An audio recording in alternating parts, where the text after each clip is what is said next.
اور اس کے پڑھنے کا پھر کیا فائدہ ہے اور اس کے نہ پڑھنے کا نقصان کیا ہے. اللہ تعالیٰ نے ہمیں اپنی عبادت کے لیے پیدا کیا. اللہ تعالیٰ فرماتے ہیں وَمَا خَلَقْتُ الْجِنَّ وَالْإِنسَ إِلَّا لِيَعْبُدُونَ کہ میں نے جن و انس کو اپنی عبادت کے لیے پیدا کیا ہے. تو سب سے پہلی بات جسے ہمیں یاد رکھنا ہے وہ یہ کہ اللہ سبحانہ و تعالیٰ نے ہمیں اپنی عبادت کے لیے پیدا کیا. تو ہمیں کیا کرنا چاہیے؟ اللہ تعالیٰ کی عبادت کرنی چاہیے. اللہ سبحانہ و تعالیٰ کی عبادت ساری مخلوق کر رہی. قرآن مجید میں اللہ تعالیٰ فرماتے ہیں أَلَمْ تَرَ أَنَّ اللَّهَ يُسَبِّحُ لَهُ مَنْ فِي السَّمَاوَاتِ وَالْأَرْضِ وَالطَّيْرُ صَافَّاتٍ كُلٌّ قَدْ عَلِمَ صَلَاتَهُ وَتَسْبِيحَهُ وَاللَّهُ عَلِيمٌ بِمَا يَفْعَلُونَ. سورۃ النور آیت 41. کیا تم دیکھتے نہیں کہ آسمانوں اور زمین میں جو کچھ ہے، آسمانوں اور زمین میں جو کچھ ہے اور فضا میں پر پھیلائے ہوئے پرندے بھی، یہ سب اللہ کی تسبیح کر رہے ہیں. ہر چیز اللہ تعالیٰ کی تسبیح کر رہی ہے. ہر مخلوق کو اپنی نماز اور تسبیح کا طریقہ معلوم ہے. کل قد علم صلاتہ و تسبیحہ، اور جو کچھ وہ کرتے ہیں اللہ سب کو جانتا ہے. تو پھر ہمیں کیا کرنا چاہیے؟ کیا کرنا چاہیے؟ اپنی نماز اور تسبیح کا طریقہ معلوم کرنا چاہیے. نہ صرف یہ کہ سب مخلوق تسبیح کر رہی ہے بلکہ اللہ سبحانہ وتعالیٰ کے آگے سجدہ بھی کرتی ہے اور ان کے سجدے کا طریقہ اللہ تعالیٰ کو معلوم ہے. سورۃ الرعد 15 میں اللہ تعالیٰ فرماتے ہیں وَلِلَّهِ يَسْجُدُ مَن فِي السَّمَاوَاتِ وَالْأَرْضِ طَوْعًا وَكَرْهًا وَظِلَالُهُمْ بِالْغُدُوِّ وَالْآصَالِ. آسمانوں اور زمین میں جتنی بھی چیزیں ہیں خوشی اور ناخوشی سے اللہ کو سجدہ کر رہی ہیں، لیکن کر سب رہے ہیں. چیزوں کے سائے بھی صبح و شام سجدہ ریز ہوتے ہیں. جب سورج نکلتا ہے تو کسی بھی چیز کا سایہ، خواہ کوئی درخت ہو یا مکان ہو، اس کا سایہ کس طرف کو جاتا ہے؟ مغرب کی طرف. اور جب سورج غروب ہوتا ہے تو سایہ کس طرف چلا جاتا ہے؟ مشرق کی طرف. اللہ تعالیٰ نے ہمارا جسم ایسے بنایا ہے کہ ہم کھڑے بھی ہو سکتے ہیں، ہم جھک بھی سکتے ہیں اور ہم نیچے زمین پہ سجدہ بھی کر سکتے ہیں. لیکن بہت سی مخلوقات کو ایسا جسم نہیں ملا. پہاڑوں کو جو اللہ تعالیٰ نے بنایا تو وہ ایک ہی جگہ فکس ہے. درخت بھی جس طرح اگتے ہیں پھر وہ ایک ہی جگہ رہ جاتے ہیں، وہ خود نہیں جھک سکتے، لیکن ان کے وجود کا سایہ زمین پر پوری طرح سجدہ کر رہا ہوتا ہے، وہ جھکا ہوا ہوتا ہے. سورۃ النحل 48-49 میں اللہ تعالیٰ فرماتے ہیں اولم يروا الى ما خلق الله من شيء يتفيأ ظلاله عن اليمين والشمائل سجدا لله وهم داخرون ولله يسجد ما في السماوات وما في الارض وما في الارض من دابة والملائكة وهم لا يستكبرون. کیا ان لوگوں نے اللہ کی پیدا کی ہوئی چیزوں میں سے کسی چیز کو بھی نہیں دیکھا کہ اس کا سایہ کس طرح دائیں سے بائیں اور بائیں سے دائیں اللہ کے سامنے سجدہ کرتے ہوئے ڈھلتا رہتا ہے؟ اور کتنا لمبا سجدہ کرتے ہیں، سارا دن ہی تقریباً. لیکن جو ہی سورج نکلتا ہے تو ان کا سایہ ڈھل جاتا ہے، پھر آہستہ آہستہ آہستہ کم ہوتا ہے اور پھر ختم نہیں ہوتا، آخر میں بھی تھوڑا سا رہتا ہے اور پھر بڑھنا شروع ہو جاتا ہے، دوبارہ کام شروع کر دیتے ہیں. تو گویا سارا دن وہ اپنے اس حال میں رہتے ہیں اور سجدہ کرتے رہتے ہیں. اور یہ سب چیزیں انتہائی عجز کا اظہار کر رہی ہیں، یعنی اللہ کے آگے جھکی ہوئی ہیں. آسمانوں اور زمین میں جتنی جاندار مخلوق ہے اور فرشتے بھی سبھی اللہ کو سجدہ کرتے ہیں اور وہ تکبر نہیں کرتے. تب آپ دیکھیے کہ زمین کی مخلوق ہو یا آسمان کی ہو، موجودات ہوں، نباتات ہوں، حیوانات ہوں، سب کے سب اللہ تعالیٰ کے آگے جھکے ہوئے ہیں. حتیٰ کہ فرشتے جن کو ہم دیکھ نہیں سکتے ان کے بارے میں اللہ تعالیٰ نے گواہی دی کہ وہ بھی سجدہ کرتے ہیں، وہ بھی جھکتے ہیں. تو اگر ساری کائنات اللہ تعالیٰ کے آگے عاجزی کر رہی ہے، جھکی ہوئی ہے، تو پھر مجھے اور آپ کو کیا کرنا چاہیے؟ کیا کرنا چاہیے؟ اللہ کے آگے جھک جانا چاہیے. جب اللہ تعالیٰ کی پکار آئے حی علی الصلاۃ، آ جاؤ نماز کی طرف، آؤ نماز کی طرف، تو ہمارا جواب کیا ہونا چاہیے؟ لا حول ولا قوت الا باللہ. گویا یہ بول کر ہم اللہ تعالیٰ سے توفیق مانگتے ہیں کہ اللہ ہمیں توفیق دے کہ ہم تیرے آگے دوڑتے ہوئے آئیں اور تیرے آگے جھک جائیں. جس حال میں تو سب سے زیادہ ہمیں پسند کرتا ہے، یعنی سجدے کی حالت میں، ہمیں اس تک پہنچنے کی تو توفیق دینے والا ہے. تو اس لیے کبھی بھی آذان سن کر نماز نہ چھوڑیں، جھک جائیں، عاجزی اختیار کریں، ورنہ کیا ہوگا؟ ساری کائنات تو ایک طرف اور سجدہ نہ کرنے والے دوسری طرف. ساری چیزیں، میجورٹی اللہ کے آگے جھکی ہوئی ہے اور صرف چند انسان دنیا کے جو نماز نہیں پڑھتے وہ اکیلے تنہا رہ جائیں گے اور وہ اپنے انجام کو جا پہنچیں گے. سورۃ الحج آیت نمبر 18 میں اللہ تعالیٰ فرماتے ہیں الم تر ان اللہ یسجد لہ من فی السماوات ومن فی الارض والشمس والقمر والنجوم والجبال والشجر والدواب وكثير من الناس وكثير حق عليه العذاب ومن يهن الله فما له من مكرم ان الله يفعل ما يشاء. کیا تم دیکھتے نہیں؟ اللہ تعالیٰ بار بار کیا فرما رہے؟ کیا تم دیکھتے نہیں، غور نہیں کرتے؟ دیکھو تو، آنکھیں تو کھولو، کیا ہو رہا ہے کائنات میں. کیا تم دیکھتے نہیں کہ جو کچھ آسمانوں اور زمین میں ہے، اور سورج، چاند، ستارے، پہاڑ، درخت، چوپائے اور لوگوں کی ایک کثیر تعداد اللہ کے لیے سجدہ کر رہی ہے. تو اے انسان جو سجدہ نہیں کرتا، تجھے کیا ہے؟ تو کیوں نہیں نماز پڑھتا؟ تو کیوں نہیں اللہ کے آگے جھکتا جبکہ باقی سب جھک رہے ہیں؟ اور بہت سے لوگ ایسے بھی ہیں جو عذاب کے مستحق ہو چکے ہیں. یہ کون ہے پھر جو عذاب کے مستحق ہوئے؟ جو سجدہ کرنے سے انکار کرتے ہیں. یہ بتائیے کہ سب سے پہلے سجدے سے انکار کس نے کیا تھا؟ ابلیس نے. تو اللہ سبحانہ تعالیٰ نے اس کے ساتھ کیا معاملہ کیا؟ اللہ تعالیٰ اس سے ناراض ہو کے اس کو وہاں سے نکال دیا اپنے پاس. حالانکہ اس نے اللہ تعالیٰ کو نہیں، اللہ کی مخلوق کو سجدے سے انکار کیا تھا. گویا اللہ سبحانہ تعالیٰ کا حکم نہیں مانا تھا، اللہ کی بات نہیں مانی تھی. تو نماز پڑھنے کا حکم کس نے دیا؟ اللہ تعالیٰ نے. تو اگر کوئی شخص اللہ تعالیٰ کا حکم نہیں مانتا تو پھر اللہ تعالیٰ نے اس کے لیے کیا تیار کر رکھا ہے؟ اس کی اکڑ کو توڑنے کے لیے آگ تیار کر رکھی ہے. اور بہت سے لوگ ایسے بھی ہیں جو عذاب کے مستحق ہو چکے ہیں، اور جسے اللہ ذلیل کر دے پھر اسے کوئی عزت دینے والا نہیں. اور اللہ وہی کرتا ہے جو وہ چاہتا ہے. جو کچھ اللہ چاہتا ہے وہ کر لیتا ہے. یہ جو ذلیل کرنے کی بات ہے یہ بھی بڑی امپورٹنٹ. سوچئے کبھی ایسا ہوا کہ آپ کو بھری محفل میں کسی نے ڈانٹ دیا ہو تو آپ نے کیسا محسوس کیا؟ سب کے سامنے کیا لگا آپ کو؟ کہ میری بےزتی ہوگی. اس بےزتی کا آپ پر کوئی اثر ہوا؟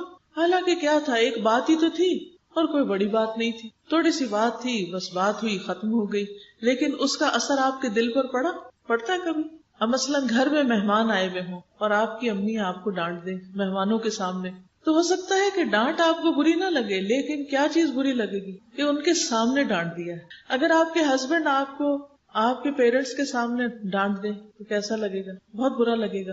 اسی طرح اگر آپ کو بھرے بازار میں کوئی پیٹ دے، وہ مارنے لگ جائے تو آپ کو کیا محسوس ہوگا؟ برا لگے گا نا. تو سوچئے ان لوگوں کا کیا حال ہوگا، ان کی بے عزتی کا کیا حال ہوگا جنہیں پوری مخلوق کے سامنے، ہر چیز کے سامنے جہنم میں پھینکا جائے گا. وہ ذلت کیسی ذلت ہوگی، وہ کیسی بے عزتی ہوگی، اس کا تو کوئی تصور بھی نہیں کر سکتا. لیکن یہ ذلت کس کے لیے ہے؟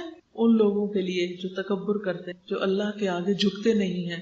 تو اس لیے ہم دیکھتے ہیں کہ جو اللہ سبحانہ تعالیٰ کے مقرب فرشتے ہیں وہ سجدے میں پڑے رہتے ہیں. کچھ فرشتے ایسے ہیں جو اپنی پیدائش کے دن سے لے کر آج تک صرف سجدے میں انہوں نے سر اٹھایا ہی نہیں.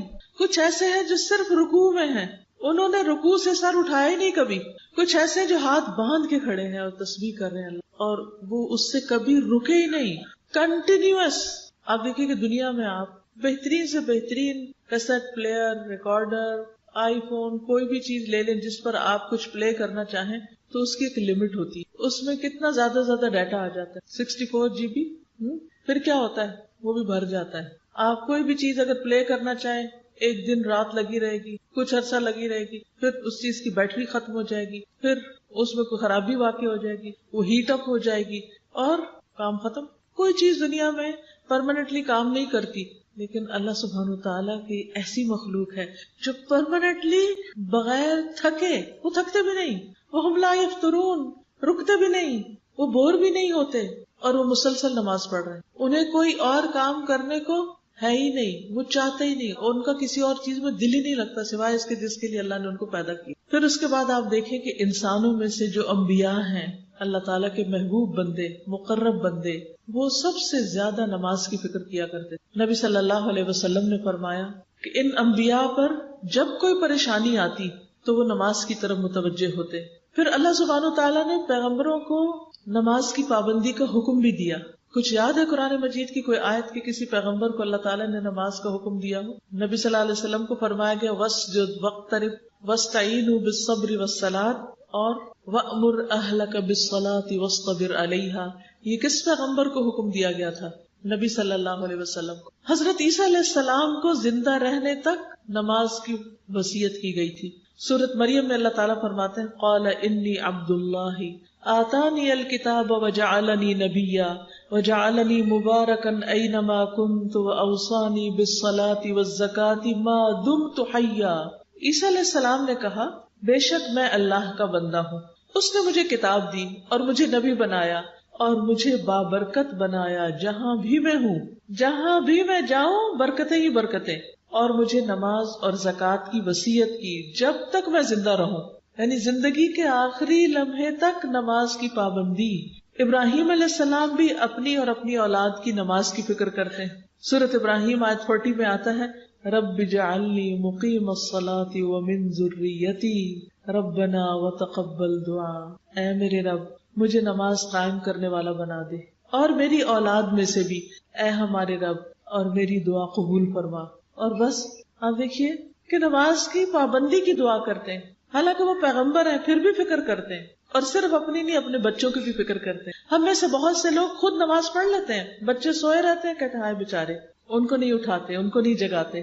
ہم ان کی پڑھائی کی زیادہ فکر کرتے ہیں ان کی نماز سے. کہتے ہیں کہ اگر ان کی نیند ڈسٹرب ہوگی تو پھر یہ پڑھ نہیں سکیں گے، اور اگر پڑھیں گے نہیں تو ان کے نمبر اچھے نہیں آئیں گے، اگر نمبر اچھے نہیں آئیں گے تو اچھی جاب نہیں ملے گی، اچھی جاب نہ ملی تو اچھی جگہ شادی نہیں ہوگی. تو دنیا کے لیے اس قدر بھاگ دوڑ کہ دنیا جنت بن جائے، ہر چیز اچھی ہو جائے، خواہ نماز فوت ہو جائے، خواہ نماز نہ بھی پڑھی جائے. ایک مومن تو ایسا نہیں ہوتا، وہ تو اپنی اور اپنے ساتھ اپنی اولاد کی بھی فکر کرتا ہے کہ وہ نمازوں کی پابند ہو. سورۃ ابراہیم 37 میں وہ کہتے ہیں ربنا انی اسکنت من ذریتی بواد غیر ذی زرع عند بیتک المحرم ربنا لیقیموا الصلاۃ فاجعل افئدة من الناس تہوی الیہم وارزقہم من الثمرات لعلہم یشکرون. اے ہمارے رب بے شک میں نے اپنی اولاد کو اس وادی میں آباد کیا ہے، یعنی ساری دنیا چھوڑ کر بے آب و گیاس بالکل ایک صحرا میں لا کے میں نے اپنی اولاد کو بسایا، جہاں زندگی کی کوئی سہولت نہیں، جہاں کچھ نہیں اگتا. غیر ذی زرع، تیرے حرمت والے گھر کے پاس. کیوں لا کے بسایا یہاں اے ہمارے رب؟ تاکہ وہ نماز قائم کرے. مقصد یہ ہے ان کو ہر چیز سے ہٹا کے یہاں لانے کا کہ یہ تیرے بندے بن جائے، تیری عبادت کرے. آج ہم میں سے کون پیرنٹس ایسے ہیں کہ جو اپنا گھر مسجد کے قریب لیں تاکہ ہمارے بچے سہولت کے ساتھ جماعت سے نماز پڑھ سکیں؟ اور کب کس نے گھر بنا کر یہ کہا اے رب میں نے اپنے بچوں کو یہاں اس گھر میں لا بسایا ہے تاکہ وہ تیری عبادت کرے، اور اس مسجد کے قریب گھر بنایا ہے تاکہ وہ تیری عبادت کے پابند ہو. اب تو ٹرینڈ یہ ہو گیا کہ لوگ مسجدوں سے دور گھر بناتے ہیں تاکہ وہ مسجد کا شور نہ ہے. وہ اذان کی آواز آتی ہے نا، نیند خراب ہو جاتی، بچے ڈسٹرب ہو جاتے ہیں. پھر جن بچوں کی ہم عیش و عشرت کا اور آرام کا اتنا خیال رکھتے ہیں، بڑے ہو کر وہ ہمارے بھی نہیں رہتے، کیونکہ ہم نے ان کو اللہ کا نہ بنایا تو اللہ تعالیٰ نے ان بچوں کو پھر اپنے ماں باپ کا بھی بننے کی توفیق نہ. تو ہم چاہے گھر بنائیں، چاہے کہیں ٹریول کریں، چاہے کوئی پلان کریں، پروگرام بنائیں، شادی بیاہ پارٹی کچھ بھی، تو اس میں نمازوں کے ٹائم کی پابندی کرتے ہوئے ہر چیز کا خیال رکھیں. پہلا سوچیں کہ نماز کس وقت ادا ہوگی. مثلا سفر پہ آپ چل رہے ہیں، نکل رہے ہیں، تو ٹائم دیکھیں کہ نماز کا وقت تو نہیں قریب، تو نماز پڑھ کے نکلیں. یا پھر بیچ میں روک لیں گاڑی اگر اپنے اختیار میں نہیں روک سکتے تو جہاں بیٹھے وہیں پڑھیں، کیونکہ نماز تو وقت کی پابندی کے ساتھ فرض ہے، وہ تو پڑھنی ہی پڑھنی ہے. ابراہیم علیہ السلام نے اپنے بچوں کی نماز کی فکر کی تھی، لہٰذا آپ دیکھیے کہ پھر بچوں کے اندر کیسا اخلاق پیدا ہوا. ان کے بیٹے اسماعیل علیہ السلام کے بارے میں سورۃ مریم میں آتا ہے 54 اور 55 وَاذْكُرْ فِي الْكِتَابِ اسماعیل. اس کتاب یعنی قرآن مجید میں اسماعیل کا ذکر کیجیے. اِنَّهُ كَانَ صَادِقَ الْوَعْدِ، بے شک وہ وعدے کے سچے تھے. یہ ان کی خاص خوبی بیان کی گئی، وعدے کے بڑے پابند تھے. وَكَانَ رَسُولًا نَبِيًّا، اور رسول نبی تھے. وَكَانَ يَأْمُرُ أَهْلَهُ بِالصَّلَاةِ، وہ اپنے گھر والوں کو نماز کا حکم دیتے تھے. وَالزَّكَاةِ، اور زکوٰۃ کی ادائیگی کا حکم دیتے تھے. وَكَانَ عِندَ رَبِّهِ مَرْضِيًّا، اور وہ اپنے رب کے نزدیک ایک پسندیدہ انسان تھے. تو ایک پسندیدہ انسان کی خوبیاں کیا ہیں، کیا بتائی گئی کہ وہ کیا کرتا ہے؟ صرف خود نہیں، گھر والوں کو بھی نماز کا حکم دیتا ہے، گھر والوں کی نماز کی بھی فکر کرتا ہے. اور پھر پسندیدہ انسان کان صادق الوعد، وعدے کا سچا. جو کہا اسے کر کے دکھایا. پھر آپ دیکھیے ابراہیم علیہ السلام کی بیوی حضرت سارہ. آپ کو معلوم ہے کہ جب حضرت ابراہیم علیہ السلام نے سارہ علیہ السلام کو ساتھ لے کر ہجرت کی، جب ان کو آگ میں پھینکا گیا اور پھر وہاں سے اللہ تعالیٰ نے ان کو بچا لیا، تو پھر انہوں نے اس علاقے کو چھوڑ دیا کیونکہ وہاں رہنے کا کوئی جواز نہیں تھا. تو وہ اپنی بیوی اور اپنے بھتیجے یعنی لوط علیہ السلام کو لے کر نکلے. تو وہ ایک ایسی بستی میں پہنچے جس میں بادشاہوں میں سے ایک بادشاہ یا ظالموں میں سے کوئی ظالم رہتا تھا. اس نے ابراہیم علیہ السلام کے پاس یہ حکم بھیجا کہ سارہ علیہ السلام کو اس کے پاس بھیج دیں، یعنی اپنی بیوی کو میرے پاس بھیج دو تاکہ میں اس کے ساتھ جو چاہوں کروں. کتنا مشکل وقت تھا. تو اب کیا کرتے، بھیجنا ہی پڑا، کیونکہ اگر آپ کسی ملک میں داخل ہو جاتے ہیں تو آپ کو اس ملک کے قانون کی پابندی کرنی پڑتی، اور ویسے بھی وہ ایسا ظالم تھا کہ وہ نہ بھیجتے تو شاید وہ مار ڈالتا. اب دیکھ لیجئے ابراہیم علیہ السلام اللہ کے دوست ہیں، لیکن آزمائش کتنی بڑی آ گئی. ابھی ایک آزمائش سے نکل کے آ رہے ہیں اور ایک اور آزمائش. سوچئے کسی بھی مرد کو اگر یہ کہا جائے کہ تم اپنی بیوی کو میرے پاس بھیج دو، کتنا مشکل وقت ہوگا. لیکن انہوں نے خودکشی نہیں کی. سارہ علیہ السلام نے کیا کیا، جب وہ لائی گئی اس کے محل میں، جب وہ بادشاہ ان کے پاس آیا تو وضو کر کے نماز پڑھنے لگ گئی. کہنے لگی اے اللہ، اگر میں تجھ پر اور تیرے رسول پر ایمان رکھتی ہوں. کون تھے رسول؟ ابراہیم علیہ السلام. تو مجھ پر اس کافر کو مسلط نہ کرنا، تو میری عزت کی حفاظت کرنا. تو کہتے ہیں کہ بادشاہ کا سانس گلے میں پھنس گیا اور وہ گر کر ایڑیاں رگڑنے لگا. ایک اور روایت میں آتا ہے کہ جو ہی اس نے ہاتھ آگے بڑھا اس کا ہاتھ پتھر ہو گیا. یہ کس چیز کا نتیجہ تھا؟ کس چیز کا؟ اس نماز کا فائدہ تھا کہ اللہ تعالیٰ کا حکم ہے نا. ابھی آپ نے آیت بتائی کہ وَاسْتَعِینُوا بِالصَّبْرِ وَالصَّلَاةِ، کہ ایسی مشکل آزمائشوں کے وقت کیا کرو، نماز پڑھ کے اللہ سے مدد مانگو. عام طور پر لوگوں کا حال کیا ہوتا ہے، جب مشکل آتی ہے سب سے پہلے نماز ہی چھوڑ بیٹھتے ہیں. وہ اتنے پریشان ہوتے ہیں کہ کہتے ہیں میں تو نماز ہی بھول گئی. اللہ نہ کرے کہ ہماری زندگیوں میں ایسا کوئی وقت آئے کہ ہم نماز بھولیں یا اس سے کوتاہی کریں یا اللہ تعالیٰ سے ناراض ہو کر اللہ کی عبادت چھوڑ بیٹھے. یہ سخت آزمائش ہوتی اور یہ بھی عذاب کی ایک قسم ہوتی کہ جس میں انسان، کئی دفعہ لوگوں نے آپ سے بھی سوال کیا ہوگا، لوگ پوچھتے ہیں کہ آزمائش اور عذاب میں کیا فرق ہوتا ہے. ہمیں کیسے پتا چلے کہ کوئی تکلیف ہمارے لیے آزمائش ہے یا پھر عذاب ہے اللہ کا؟ اگر کسی تکلیف کے آنے پر ہم اللہ تعالیٰ کے اور قریب ہو جاتے ہیں تو یہ آزمائش ہے. اللہ تعالیٰ اس سے درجے بلند کرنا چاہتا ہے. وہ کسی گناہ کی سزا نہیں ہے بلکہ کیا ہے، ایک امتحان ہے. اور اگر کوئی شخص اس پر جب امتحان آئے اور وہ اور بگڑ بیٹھے اور اللہ سے اور دور ہو جائے تو سمجھے کہ یہ کسی گناہ کی سزا ہے. کیونکہ نیکی کے بعد ایک اور نیکی کا موقع مل جانا یہ پہلی نیکی کا ثواب ہوتا ہے. ہم دعا مانگتے ہیں نا ربنا آتنا فی الدنیا حسنہ، تو اس کا مطلب کیا کہ اللہ تعالیٰ ایک نیکی کے بعد ایک اور، ایک کے بعد ایک اور نیکی کا موقع دیتے جانا، راستے کھول دینا ہمارے لیے. تو جب ایک شخص ایک نیکی کرتا ہے تو اللہ تعالیٰ اس کو دل کھول دیتا ہے، اس کو نیکی سے محبت ہوتی ہے، وہ اگلی اور اچھی کرتا ہے. جب وہ کرتا ہے تو پھر ایک اور دروازہ کھلتا ہے، ایک اور کھلتا ہے، ایک اور کھلتا ہے. لیکن اگر انسان نیکی کے مواقع سے فائدہ نہیں اٹھاتا تو کیا ہوتا ہے، جب ایک نیکی چھوڑتا نا، مثلا کچھ لوگ ہوتے ہیں اچھا چلو نفل چھوڑ دیتے ہیں. اب کیا ہوتا ہے، ایک دن نفل چھوڑے نا ذرا، اگلے دن دل مانے گا پڑھنے کو، اگلے دن پھر شیطان کوئی بہانہ کروا دے گا، پھر چھوٹ جائیں گے. اگلے دن پھر چھوٹ جائیں، آپ کہیں گے اوہ یہ کیا ہو گیا، میں تو اچھی بھلی اتنی پابندی کرتی تھی، اشراق اور چاشت کی ہے تو میرے زندگی سے نکل گیا. تو جب نیکی کے بعد مزید نیکی کا موقع ملتا جائے تو سمجھے کہ اللہ تعالیٰ راضی ہے، چاہے مشکل سے ہی ملے. اور اگر نیکی کے مواقع چھننے لگے اور نیکی کرنے کو دل نہ چاہے، نیکی کے لیے دل سخت ہو جائے، یا انسان عبادت چھوڑ بیٹھے یا اللہ تعالیٰ سے ناراض ہو جائے تو یہ انسان کی بدبختی کی علامت ہوتی. تو اللہ تعالیٰ ہم سب کو اس سے محفوظ رکھے. اللہ ہمیں ایسی آزمائش میں نہ ڈالنا کہ ہم تجھ سے دور ہو جائیں، کیونکہ یہ سب سے بڑی آزمائش ہے کہ انسان اللہ سے دور ہو جائے اور اللہ تعالیٰ کی عبادت میں کمی کر دے. تو اس لیے ہر حال میں مشکل ہو کے آسان، چھوٹی ہو کے بڑی، جو میسر ہو نیکی کرتے چلے جائیں. تو بہرحال آپ دیکھیے کہ سارہ علیہ السلام کو اللہ تعالیٰ نے اس نماز کے پڑھنے کی برکت سے ایسی غیبی مدد کی کہ ان کی عزت بھی محفوظ ہوئی. اور اس کے بعد بادشاہ کے پاس ایک اور لونڈی تھی حضرت ہاجر، وہ انہوں نے ان کو گفٹ کے طور پر دے دی. کہا کہ یہ عورت بہت مختلف عورت، یہ کوئی معمولی چیز نہیں ہے، یہ ان کی کرامت تھی. اور پھر اللہ تعالیٰ نے ان کے لیے راستے کھولے اور پھر حضرت ہاجرہ سے حضرت اسماعیل علیہ السلام پیدا ہوئے اور پھر اس سے وہ گھر آباد ہوا جس کی محبت میرے اور آپ کے دل میں ہر وقت تڑپتی رہتی. اور ہم میں سے جب کوئی سنتا ہے نا کہ فلاں حج پہ جا رہا ہے تو دل کا حال کیا ہوتا ہے، جب سنتے ہو فلاں عمرے پہ جا رہا ہے تو دل کیسے مچلنے لگتا ہے کہ ہم بھی اڑ کے پہنچ جائیں. اللہ تعالیٰ تیرے لیے تو کچھ مشکل نہیں. تو شروع کہاں سے ہوا تھا؟ انہی لوگوں سے نا. اللہ نے ان کو اپنی طرف آنے کی وجہ سے اور نیکیوں کا موقع دے دیا. تو کبھی کسی حال میں بھی نماز کو بدنام نہ کرے کہ اچھا ہم نے تو نماز پڑھی تھی, ہماری تو دعا قبول نہیں ہوئی. کیا ہم نے وضو صحیح کیا تھا؟ کیا سجدے صحیح کیے تھے؟ کیا جو کچھ اس میں پڑھا تھا وہ صحیح تھا؟ یہ صرف ایک حاضری لگائی تھی. لیکن نا بہت سے لوگ کہتے ہیں ہم نے نماز پڑھی فائدہ نہیں ہوا. بھائی کیوں نہیں ہوا؟ کیونکہ ریسیپی ٹھیک نہیں تھی. سارے لوگ کیک بناتے ہیں, کیا سب کا کیک ٹھیک بنتا ہے؟ کیوں نہیں ٹھیک بنتا؟ طریقے میں فرق ہوتا ہے نا. تب آپ کے میں تو اتنے پیسوں کا سب کچھ خرید کے لائی تھی, میرا تو کچھ نہیں بنا, آج کے بعد کیک ہی نہیں بنا رہی. نہیں بھائی, اپنے آپ کو ٹھیک کرو, پہلے کیک بنانا سیکھو, پھر صحیح مزہ آئے گا بنانے کا. اگر طہارت ہی ٹھیک نہیں, غسل ہی ٹھیک سے نہیں کرتے, وضو ہی ٹھیک سے نہیں کر رہے, رکوع سجدہ قیام یہی ٹھیک سے ادا نہیں ہو رہا, نماز میں چوری ہو رہی ہے, سطر ہی ٹھیک نہیں, تو کیا نماز پڑھی آپ نے؟ کیونکہ نماز کے تو ادائیگی کی اور قبولیت کے لیے کچھ شرائط ہیں, کچھ آداب ہیں. صرف چند ٹکرے مار لینے کا نام نماز نہیں ہے.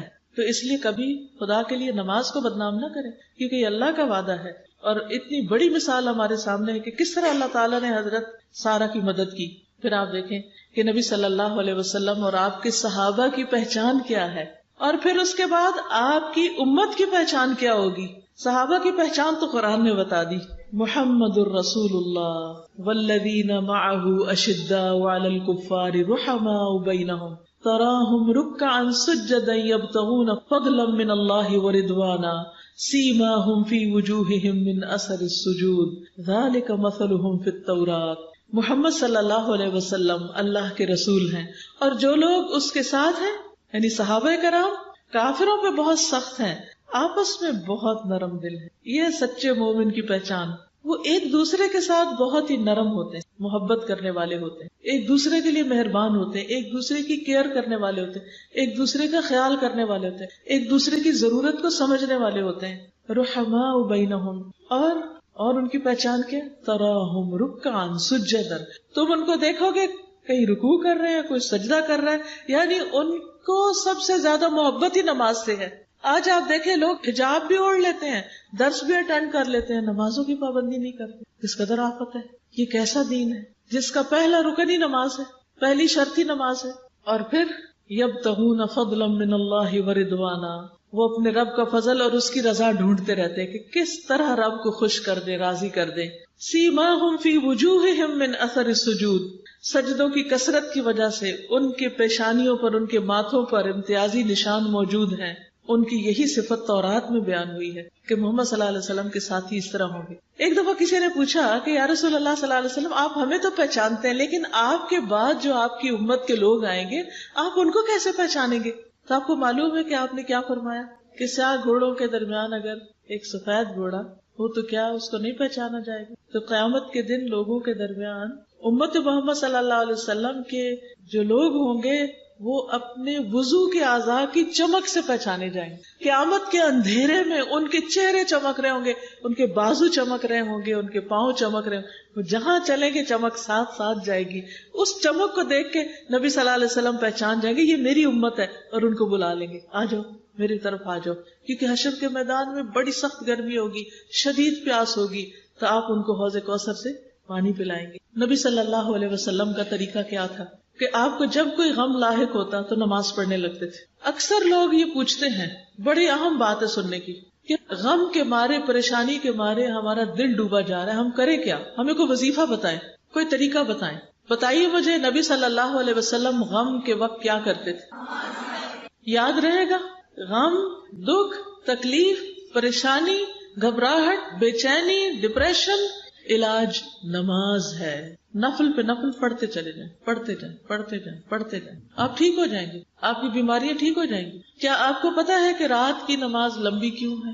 عشاء کی کتنی رکعتیں پڑھی جاتی ہیں؟ جو پوری پڑھتے ہیں وہ 17 پڑھتے ہیں. اگر ہر رکعت 2 منٹ میں پڑھی جائے تو کتنے منٹ لگیں گے؟ 34. گویا آدھا گھنٹہ تو کہیں نہیں گیا. اس کا مطلب یہ ہے کہ اگر کوئی شخص سونے سے پہلے آدھا گھنٹہ ایکسرسائز کرے تو اس کو نیند آئے گی کہ نہیں آئے گی؟ آئے گی. وہ اتنا تھک جائے گا کہ بستر پہ پڑتے ہی سو جائے گا, اور صرف جسمانی طور پہ نہیں تھکے گا, ساتھ ذکر بھی کر رہا ہوگا. اب بہت سے لوگ کہتے ہیں ہمیں نیند نہیں آتی, گولیاں کھانی پڑتی. اس کی ایک بڑی وجہ یہ ہوتی ہے کہ نماز ٹھیک نہیں ہوتی. نیند نہ آنے کے کئی اور اسباب بھی ہو سکتے، بیماری بھی ہو سکتی، لیکن اگر آپ یہ نسخہ ٹرائی کریں کہ عشاء کی نماز کو اچھے سے لمبا کر کے یا زیادہ قرات کر کے لمبے سجدے کر کے پڑھیں اور اس کے بعد آپ دیکھیں کہ کیسے نیند آتی، گولیاں چھٹ جائیں گی ساری۔ مغیرہ کہتے ہیں کہ نبی صلی اللہ علیہ وسلم اتنی دیر تک کھڑے ہو کر نماز پڑھتے رہتے کہ آپ کے قدم یا پنڈلیوں پہ ورم آ جاتا، پاؤں سوج جاتے۔ جب آپ سے اس کے متعلق پوچھا جاتا کہ آپ کے پاؤں کیوں سوج گئے ہیں اور آپ اتنا کیوں کھڑے ہوتے ہیں، تو آپ فرماتے کیا میں اللہ کا شکر گزار بندہ نہ بنوں؟ گویا نماز اللہ تعالیٰ کا شکر ادا کرنے کا طریقہ ہے۔ کیا ہے؟ نماز اللہ سبحانہ وتعالیٰ کا شکر ادا کرنے کا طریقہ ہے۔ پھر آپ دیکھیے کہ سخت بیماری میں بھی آپ نماز کی فکر کرتے تھے۔ عبید اللہ بن عبداللہ کہتے ہیں کہ ایک مرتبہ میں عائشہ رضی اللہ تعالیٰ عنہا کی خدمت میں حاضر ہوا اور عرض کیا کہ آپ مجھے رسول اللہ صلی اللہ علیہ وسلم کے مرض الوفات کے بارے میں کچھ بتائیں، کہ جب آپ کا انتقال ہوا تو اس وقت کی کوئی کیفیت بتائیں، کوئی بات بتائیں۔ انہوں نے کہا کیوں نہیں۔ رسول اللہ صلی اللہ علیہ وسلم کی طبیعت جب بوجھل ہوتی یا بوجھل ہو گئی، یعنی آپ کی طبیعت خراب ہو گئی، تو آپ نے پوچھا کیا لوگ نماز پڑھ چکے؟ شدید بخار تھا اور آپ ایک غنودگی کی کیفیت میں تھے، ذرا سے آپ کو ہوش آتی تو پوچھتے نماز ہو گئی؟ ہم نے کہا نہیں یا رسول اللہ، وہ آپ کا انتظار کر رہے ہیں۔ تو آپ نے فرمایا اچھا میرے لیے ٹب میں پانی رکھو۔ ہم نے ایسا ہی کیا۔ نبی صلی اللہ علیہ وسلم نے غسل کیا اور جانے کے لیے کھڑے ہونے ہی لگے تھے کہ آپ پر پھر بے ہوشی طاری ہوگی۔ جب افاقہ ہوا، ہوش میں آئے، پھر پوچھا کیا لوگ نماز پڑھ چکے؟ ہم نے عرض کیا یا رسول اللہ صلی اللہ علیہ وسلم، وہ آپ کا انتظار کر رہے ہیں۔ آپ نے فرمایا میرے لیے ایک پانی کا ٹب رکھو، پھر پانی میں آپ نہائے تاکہ بخار کم ہو جائے، پھر جانے لگے، آپ میں پھر بے ہوشی طاری ہو۔ حضرت عائشہ کہتی ہیں کہ لوگ نماز عشاء کے لیے مسجد میں بیٹھے حضور صلی اللہ علیہ وسلم کا انتظار کر رہے تھے، تو رسول اللہ صلی اللہ علیہ وسلم نے ابو بکر کو پیغام بھیجا کہ لوگوں کو نماز پڑھا دیں۔ چنانچہ ان دنوں میں ابو بکر رضی اللہ تعالیٰ عنہ لوگوں کو نماز پڑھاتے رہے۔ ایک دن نبی صلی اللہ علیہ وسلم کے مرض میں کچھ کمی ہوئی، تکلیف میں کچھ کمی ہوئی، تو آپ ظہر کی نماز کے وقت دو آدمیوں کے درمیان نکلے، یعنی دو لوگوں کا ہاتھ پکڑ کے آپ مسجد کی طرف آئے، جن میں سے ایک عباس رضی اللہ تعالیٰ عنہ تھے، آپ کے چچا۔ تو ابو بکر نے جب دیکھا کہ نبی صلی اللہ علیہ وسلم تشریف لا رہے ہیں تو وہ پیچھے ہٹنے لگے۔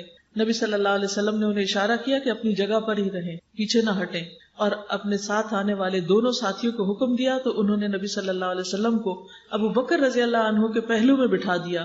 ابو بکر رضی اللہ تعالیٰ عنہ کھڑے ہو کر نماز پڑھتے رہے اور رسول اللہ صلی اللہ علیہ وسلم بیٹھ کر نماز پڑھنے لگے، دو لوگوں کو پکڑ کر نماز کے لیے جا رہے ہیں۔ ہم میں سے کتنے ہی لوگ ایسے ہیں جن کے گھروں کے ساتھ یا پچھواڑے میں مسجد ہے اور مرد گھر میں نماز پڑھیں یا پڑھ ہی نہیں رہے۔ وہ آپ صلی اللہ علیہ وسلم کے امتی ہونے کا دعویٰ کیسے کرتے ہیں جب وہ آپ کے طریقے پر ہی نہیں؟ آپ نے تو اپنی زندگی کے آخری دم تک نمازوں کی پابندی کی، اور آخری وقت بھی جب آپ دنیا سے بالکل جانے والے تھے اس وقت بھی آپ فرما رہے تھے کہ الصلاۃ الصلاۃ وما ملکت ایمانکم، نماز نماز، اتنی فکر۔ اور آج ہمارا حال کیا ہے؟ چھوٹی چھوٹی باتوں پر نماز کو یا لیٹ کر دیتے یا پھر پڑھتے ہی نہیں۔ حضرت علی رضی اللہ تعالیٰ عنہ کہتے ہیں کان آخر کلام رسول اللہ صلی اللہ علیہ وسلم الصلاۃ الصلاۃ اتقوا اللہ فیما ملکت ایمانکم۔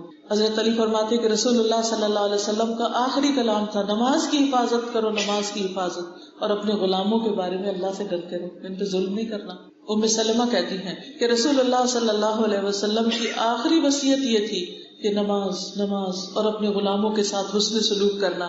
یہی کہتے کہتے آپ کا سینہ مبارک کھڑکھڑانے لگا اور آپ کی زبان رکنے لگی، اس کے بعد آپ نے نہیں کچھ فرمایا۔ آپ سوچئے ذرا کہ دنیا سے جا رہے ہیں اور نماز نماز کی پکار دے رہے ہیں۔ کیا ہم آپ پر ایمان رکھتے ہیں؟ آپ کو اپنا نبی مانتے ہیں، رسول مانتے ہیں؟ پھر آپ کے احکامات کو کیوں نہیں مانتے؟ اگر آج ہم وضو نہیں کرتے، نماز نہیں پڑھتے، تو کل یہ آزار نہیں چمکیں گے تو پروفٹ ہمیں کیسے پہچانیں گے؟ ہم خود جا کے کہیں گے میں آپ کی امتی تھی، مجھے بھی پہچان لیں؟ نہیں، یہ نشان ساتھ لے کے جانے ہوں گے، یہاں نمازیں پڑھ کے تیاری کر کے جانا ہوگا۔ پھر یاد رکھیے کہ نماز اسلام کا دوسرا رکن ہے۔ بنی الاسلام علی خمس، شہادت اللہ الہ الا اللہ وان محمد الرسول اللہ واقام الصلاۃ وایتاء الزکاۃ وحج البیت وصوم رمضان۔ رسول اللہ صلی اللہ علیہ وسلم نے فرمایا اسلام کی بنیاد 5 چیزوں پر ہے، 5 pillars of اسلام۔ یہ گواہی دینا کہ اللہ کے سوا کوئی معبود نہیں اور یقیناً محمد صلی اللہ علیہ وسلم اللہ کے رسول ہیں، اور نماز قائم کرنا اور زکوٰۃ ادا کرنا اور بیت اللہ کا حج کرنا اور رمضان کے روزے رکھنا، لیکن عبادات میں اس کا پہلا درجہ ہے، یعنی اسلام کے پیلرز میں سیکنڈ، لیکن جب عبادتوں کی بات ہوگی تو ہمیشہ اس کا ذکر سب عبادتوں سے پہلے آتا ہے۔ مثلاً قرآن مجید میں آتا ہے وَمَا أُمِرُوا إِلَّا لِيَعْبُدُوا اللَّهَ مُخْلِصِينَ لَهُ الدِّينَ حُنَفَاءَ وَيُقِيمُوا الصَّلَاةَ وَيُؤْتُوا الزَّكَاةَ وَذَلِكَ دِينُ الْقَيِّمَةِ، اور انہیں اس کے سوا حکم نہیں دیا گیا کہ وہ اللہ کی عبادت کریں اس حال میں کہ اس کے لیے دین کو خالص کرنے والے، ایک طرف ہونے والے ہوں، نماز قائم کریں اور زکوٰۃ دیں، یہی مضبوط دین ہے۔ یعنی نماز کے بغیر دین کا کوئی کانسیپٹ نہیں۔ ایک شخص سارے کام کرتا رہے، لوگوں سے بھی بڑا اچھا ہو، لیکن نماز نہ پڑھے تو اس کو دیندار نہیں کہا جا سکتا، اس کے باقی عمل بھی کہیں ضائع نہ ہو جائے۔ سورۃ البقرہ میں اللہ تعالیٰ فرماتے ہیں وَأَقِیمُوا الصَّلَاةَ وَآتُوا الزَّکَاةَ وَارْکَعُوا مَعَ الرَّاکِعِینَ، اور نماز قائم کرو اور زکوٰۃ ادا کرو اور رکوع کرنے والوں کے ساتھ مل کر رکوع کرو، یعنی جماعت کی نماز کی بھی پابندی مردوں کے لیے خاص طور پر۔ نماز کو اسلام کا ستون قرار دیا گیا اور بنیادی تعلیم میں سے اہم ترین عبادت، اہم ترین کام بتایا گیا۔ رسول اللہ صلی اللہ علیہ وسلم نے فرمایا اسلام کا حصہ 3 چیزیں ہیں، نماز، روزہ اور زکوٰۃ، اور اس میں بھی آپ دیکھ رہے ہیں کہ نماز سب سے پہلے اس کا حکم۔ آپ دیکھیے کہ باقی چیزوں کا حکم زمین پر آیا ہے، نماز کا حکم کہاں آیا ہے؟ آسمان پہ بلا کر یہ تحفہ دیا گیا۔ اس سے بھی اندازہ ہوتا ہے کہ اس کی کتنی زیادہ اہمیت ہے۔ باقی احکامات جبریل زمین پر لے کر آ رہے ہیں، لیکن نماز کے لیے نبی صلی اللہ علیہ وسلم کو جب معراج نصیب ہوئی، اللہ سبحانہ وتعالیٰ سے ملاقات کا شرف ہوا، یعنی اللہ تعالیٰ سے آپ ہم کلام ہوئے، تو اس وقت آپ کو نماز کا یہ فریضہ دیا گیا۔ اور آپ کو معلوم ہے کہ شروع میں کتنی نمازیں تھیں؟ 50، اور آپ وہی لے کر آ رہے تھے۔ حضرت موسیٰ علیہ السلام نے کہا میں بنی اسرائیل کو جانتا ہوں، میری امت کے لیے بڑی مشکل تھی، وہ نماز نہیں پڑھ سکتے تھے، تو آپ کم کرائیے۔ پھر کتنی ہو گئی؟ کم کرتے کرتے کرتے 5 پہ آ گئے، لیکن اجر و ثواب کتنا رکھا گیا؟ 50 کا ہی رکھا گیا۔ انہوں نے یہ بھی کہا تھا حضرت موسیٰ نے کہ یہ 5 بھی نہیں پوری پڑیں گے اور کم کریں، تو نبی صلی اللہ علیہ وسلم نے کیا فرمایا؟ اب مجھے اپنے رب سے شرم، کیونکہ بار بار جا چکا ہوں۔ اور وہ بھی کیا کہ اللہ تعالیٰ نماز میں کمی کر دے۔ یہ ایسے ہی ہے کہ آپ کسی کے پاس جائیں، کوئی آپ کو ڈیوٹی ملے، آپ کہیں جاب کر رہے اور آپ کو کوئی جاب ڈسکرپشن ملے، تو آپ جا کے کہیں اس میں کمی کر دیں، وہ تھوڑی سی کمی کرے، پھر اب اچھا اور کم کر دے، اچھا اور ڈیوٹی آور کم کر دے، اچھا اور کم کر دے، اور کم کر دے، لیکن تنخواہ پوری دے۔ کوئی دے گا؟ قطعاً نہیں دے گا۔ دنیا میں کوئی مائیکل لال ایسا نہیں کہ جو جس کام کے لیے آپ کو ہائر کرے اور آپ اس کا 10واں حصہ کریں، یعنی 50 میں سے 5 کتنی رہے گی؟ 10واں حصہ، اور پھر اجر پورے کا پورا ملے، تنخواہ پوری کی پوری ملے، اور اس کو بھی کئی گنا بڑھانے کا وعدہ کیا گیا ہو۔ لیکن کس قدر شرم کی بات ہے کہ ہم 5 بھی نہیں پڑھ پاتے، ان کی بھی پابندی نہیں کرتے۔ آخر ہم نے کیا سوچ رکھا ہے کہ اللہ تعالیٰ کو کیا منہ دکھائیں گے؟ اللہ سبحانہ وتعالیٰ روزانہ 2 بار فرشتوں سے بندوں کی نماز کی خبر لیتے ہیں، 2 بار پوچھتے ہیں ان سے کہ میرے بندے کیا کر رہے تھے۔ ابو ہریرہ کہتے ہیں کہ رسول اللہ صلی اللہ علیہ وسلم نے فرمایا تمہارے پاس دن اور رات میں فرشتے باری باری آتے ہیں، اور وہ نماز فجر اور نماز عصر میں جمع ہوتے ہیں۔ جو فرشتے رات کو تمہارے پاس رہیں وہ آسمان پہ جاتے ہیں تو ان کا رب ان سے پوچھتا ہے، حالانکہ وہ بندوں کا حال خوب جانتا ہے، تم نے میرے بندوں کو کس حال میں چھوڑا؟ وہ کہتے ہیں ہم نے اس حال میں چھوڑا کہ وہ نماز پڑھ رہے تھے، اور اس حال میں ان کے پاس پہنچے کہ وہ نماز پڑھ رہے تھے۔ پھر اسی طرح دن کے فرشتے جب جاتے ہیں اللہ تعالیٰ ان سے پوچھتے ہیں، پھر رات والے فرشتے جب صبح جاتے ہیں اللہ تعالیٰ ان سے پوچھتے ہیں۔ دن میں 2 بار پوچھتے ہیں، بتائیے اگر ہم نماز نہ پڑھتے ہوں تو وہ جا کے کیا بتائیں گے؟ کیا بتائیں گے جا کے؟ کہ ہم نے تیرے بندوں کو اس حال میں چھوڑا کہ وہ ٹیلی ویژن کے آگے بیٹھے ہوئے تھے، وہ کمپیوٹر پہ مصروف تھے، وہ بازاروں میں پھر رہے تھے، وہ لمبی تان کے سو رہے تھے، وہ فیس بک پہ بیٹھے ہوئے کمنٹس دے رہے تھے لوگوں۔ کیا ہم اپنی یہ گواہیاں لکھوا رہے ہیں؟ اللہ تعالیٰ نے چونکہ عبادت کے لیے پیدا کیا نا، تو اللہ تعالیٰ کا حق ہے کہ وہ پوچھے کہ یہ کر رہے ہیں کہ نہیں، حالانکہ اللہ تعالیٰ خود بھی خوب جانتا ہے۔ آپ دیکھیے کہ جس چیز کی آپ کے نزدیک بہت اہمیت ہوتی ہے تو آپ کیا کرتے ہیں؟ آپ کو خود بھی پتا ہوتا ہے، پھر آپ دوبارہ پوچھتے اچھا پھر کیا ہوا تھا، حالانکہ آپ نے خود بھی دیکھا ہوتا ہے۔ یعنی اتنا اللہ تعالیٰ انٹرسٹ لیتے ہیں کہ بندے اس فریضے کو کس طرح پورا کر رہے ہیں۔ پھر اسی طرح جو لوگ نماز کا انتظار کرتے ہیں، اللہ تعالیٰ فرشتوں کے سامنے ان پہ فخر کرتا ہے کہ دیکھو میرے بندے نماز کے انتظار میں بیٹھے ہوئے ہیں۔ عبداللہ بن عمر کہتے ہیں کہ ہم رسول اللہ صلی اللہ علیہ وسلم کے ساتھ مغرب کی ہم نے نماز ادا کی، تو کچھ لوگ گھروں کو چلے گئے، اور کچھ لوگ وہیں بیٹھے رہے. تو رسول اللہ صلی اللہ علیہ وسلم جلدی تشریف لائے. آپ کا سانس پھولا ہوا تھا, آپ نے اپنے گھٹنوں سے کپڑا اٹھایا ہوا تھا. آپ نے فرمایا خوش ہو جاؤ, تمہارے رب نے آسمان کا ایک دروازہ کھولا اور فرشتوں کے سامنے فخر کرتے ہوئے فرمایا میرے بندوں کی طرف دیکھو, ایک فریضہ ادا کر چکے ہیں, دوسرے کے انتظار میں بیٹھے ہوئے. تو مجھے بہت رشک آتا ہے ان لوگوں پر جو رمضان میں اور ویسے بھی حرم میں جاتے ہیں, ایک نماز کے بعد پھر اگلی نماز کے انتظار میں وہاں بیٹھ رہتے ہیں کہ جگہ لینی ہے تاکہ تراویحیں پڑھ سکیں, اور پھر وہاں بیٹھ کے تلاوت کرتے رہتے ہیں اور انتظار میں بیٹھے رہتے. اسی طرح آپ دیکھیں کہ کچھ لوگ جیسے عید کی نماز انہوں نے پڑھنی ہوتی ہے, وہ عشاء پڑھ کے انتظار شروع کرتے ہیں, فجر وہیں پڑھتے ہیں اور پھر عید پڑھ کے گھروں کو جاتے ہیں. کبھی آپ حرم کے کراؤڈز کو دیکھیں تو اللہ سبحانہ وتعالیٰ ایسے لوگوں سے محبت کرتا ہے, ایسے لوگوں کے اوپر فرشتوں کے سامنے ان پر فخر کرتا ہے. پھر اسی طرح آپ دیکھیے کہ انسان کو نماز اپنی ذات, اپنے بچوں, اپنے گھر, کاروبار, ہر چیز سے زیادہ ہونی چاہیے. شوق ہونا چاہیے, انتظار ہونا چاہیے کہ اچھا ایک ادا ہوگی یا اگلی کب ادا ہوگی. آپ دیکھیے کہ مسلمانوں کی نماز سے جو محبت تھی اس کی گواہی مشرکین بھی دیتے تھے. ابو ہریرہ کہتے ہیں کہ ایک مرتبہ رسول اللہ صلی اللہ علیہ وسلم نے زجنان اور اسفان کے درمیان پڑاؤ ڈالا تو مشرکین نے کہا ان لوگوں کی ایک نماز ہے جو انہیں اپنے باپ دادا اور بیٹوں سے بھی زیادہ پیاری ہے, اور وہ عصر کی نماز ہے. آتا نا حافظوا علی الصلوات والصلاۃ الوسطی.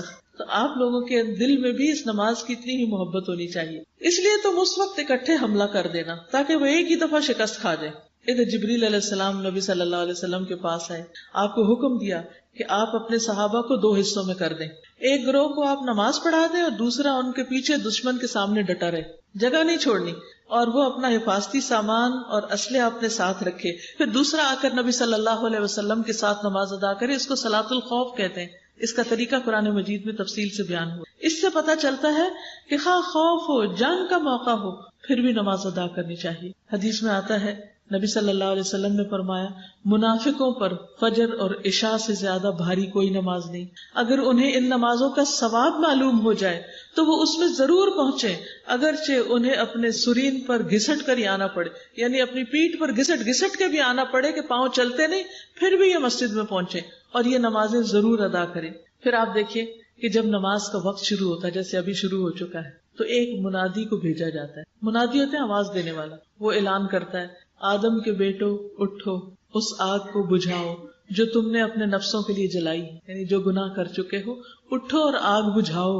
تو وہ کھڑے ہوتے ہیں, وضو کرتے ہیں, تو ان کی آنکھوں سے گناہ جھڑ جاتے ہیں, اور جب وہ نماز پڑھتے ہیں تو اس نماز اور پچھلی نماز کے درمیانی وقفے میں ہونے والے گناہ بخش دیے جاتے ہیں. پھر وہ لوگ گناہ کر کے آگ جلاتے ہیں. جو ہی ظہر کی نماز کا وقت ہوتا ہے تو اعلان کرنے والا اعلان کرتا ہے بنو آدم اٹھو اور اس آگ کو بجھاؤ جو تم نے اپنے نفسوں کے لیے جلائی. وہ یہ اعلان سن کر کھڑے ہو جاتے ہیں, وضو کرتے ہیں, نماز پڑھتے ہیں. تو اس نماز اور پچھلی نماز کے درمیان ہونے والے گناہوں کو بخش دیا جاتا ہے. جب عصر کی نماز ہوتی ہے تو اسی طرح ہوتا ہے, جب مغرب کا وقت ہوتا ہے تو پھر اسی طرح ہوتا ہے, جب عشاء کا وقت ہوتا ہے تو پھر اسی طرح ہوتا ہے. جب لوگ سوتے ہیں تو وہ بخشے ہوئے سوتے ہیں. اگر اس حال میں جان بھی چلی جائے تو فکر کی بات نہیں. پھر آپ صلی اللہ علیہ وسلم نے فرمایا بعض لوگ بھلائی کی حالت میں رات گزارنے والے ہیں اور بعض لوگ شر میں لتھڑ کے رات گزارنے والے, یعنی وہ نجاست کے ساتھ اور بے نماز ہو کے سوتے ہیں, نماز ادا نہیں کرتے. اللہ سبحانہ وتعالیٰ یہ بھی فرماتے ہیں کہ ہم نے مال اس لیے اتارا ہے کہ نماز قائم کی جائے اور زکوٰۃ ادا کی جائے, یعنی بندوں کو نعمتیں اس لیے دی ہیں کہ وہ اللہ تعالیٰ کا شکر ادا کرنے والے ہوں. ہم سب کو یہ معلوم ہے کہ ہماری یہ زندگی ایک دن ختم ہوگی اور پھر خاتمے کے بعد دوبارہ ہم نے اٹھنا ہے اور اللہ سبحانہ وتعالیٰ کے حضور حاضر ہونا ہے. اور جب اللہ تعالیٰ کے پاس جائیں گے اور ملاقات ہوگی تو پہلا سوال نماز کے بارے میں ہوگا, پہلا حساب. تو دنیا میں بھی پھر سب سے زیادہ فکر کس چیز کی کرنی چاہیے؟ نماز کی, کہ یہ پوری ہو جائے. نبی صلی اللہ علیہ وسلم نے فرمایا قیامت کے دن لوگوں کے اعمال میں سے جس عمل کا حساب سب سے پہلے ہوگا وہ ان کی نماز ہوگی. ہمارا رب عز و جل فرشتوں سے فرمائے گا, حالانکہ وہ خود پہلے سے ہی خوب جاننے والا ہے, کہ میرے بندے کی نماز دیکھو, کیا اس نے اس کو پورا کیا ہے یا اس میں کوئی کمی کی ہے. میرے بندے کی نماز دیکھو, پوری پڑھ کے آیا کہ نہیں پڑھ کے آیا, یا جو پڑھی ہے وہ بھی پوری طرح پڑھی ہے یا اس میں کوئی کمی بیشی کی ہے. چنانچہ اگر وہ کامل ہوگی, پوری ہوگی, تو پوری کی پوری لکھ دی جائے گی, اور اگر اس میں کوئی کمی ہوگی تو اللہ تعالیٰ فرمائے گا دیکھو کیا میرے بندے کے کچھ نوافل ہیں, کچھ نفل وغیرہ پڑھے ہیں اس نے. اگر نفل ہو گئے تو اللہ تعالیٰ فرمائے گا میرے بندے کے فرضوں کو ان نفلوں سے پورا کر دو. پھر اسی انداز سے دیگر اعمال لیے جائیں گے کہ زکوٰۃ ادا کی، اگر کوئی کمی ہے تو صدقہ خیرات سے اس کو پورا کر دو. اس طرح حج میں کوئی کمی رہ گئی تو عمرے سے، اور اگر فرضی روزوں میں کوئی کمی بیشی رہ گئی تو نفلی روزوں سے پورا کر دو. تو اس لیے فرض کے علاوہ نفل کی بھی عادت ڈالیں، مختلف کاموں کو صرف فرض نہیں پورا کریں بلکہ ایکسٹرا بھی کریں. پھر اسی طرح نبی صلی اللہ علیہ وسلم نے فرمایا کہ قیامت کے دن بندے کا سب سے پہلے نماز کا حساب ہوگا. اگر وہ درست ہوگی تو باقی سارے اعمال بھی درست ہو جائیں گے، اور اگر اس میں خرابی آ گئی، وہ ناقص ہوئی، تو باقی اعمال میں بھی بگاڑ آ جائے گا. یہ آخرت کے اعتبار سے بھی اور دنیا کے اعتبار سے بھی. اگر ایک شخص کی نمازیں اپنے وقت پر نہیں نا، تو باقی بھی دین کا کام جو ہے نا وہ درست نہیں ہوتا، وہ بھی ناقص. کیونکہ جس نے پہلا کام، پہلا فرض ہی ٹھیک سے ادا نہیں کیا تو پھر آگے کیا کرے گا؟ پھر آپ دیکھیے کہ مرنے کے بعد جب انسان قبر میں جائے گا تو اس وقت بھی بندے کی حسرت کیا ہوگی. اگر اس کو تھوڑا سا وقت ملے تو سب سے پہلے وہ 2 رکعتیں نماز پڑھے.